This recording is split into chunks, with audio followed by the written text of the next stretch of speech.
Do'stlar, hammaga assalomu alaykum. Sizlarni Ustaxona Tech kanalida ko'rib turganimdan xursandman. Ko'pgina izohlarda shu narsa yozilganki, televizorimizni ovozi bor, tasvir yo'qolib qolgan yoki xiralashib qolgan deyishadi. Va ko'pchilik biza aytib o'tganmiz, mana bu LED chiroqlari bor. Mana shu LED chiroqlarda nosozlik bo'lgan paytida mana shu yoritgichimiz yoritmasdan qo'yadi.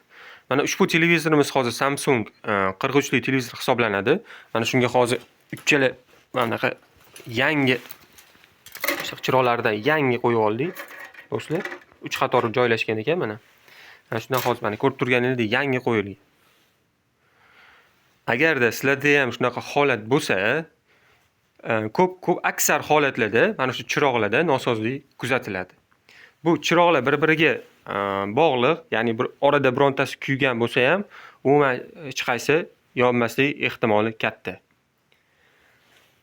Ustaxona Tech kanalimizga obuna bo'lmaganlar, albatta kanalimizga obuna bo'lib, like tugmasini bosib, o'z izohinglarni yozib boringlar. Biz ularga izohlarga javob berishga harakat qilamiz va bizga yana ham ko'proq foydali video qilishga motivatsiya beradi. E'tiboringiz uchun rahmat. Ustaxona Tech kanalidan uzoqlashmaylik. Rahmat.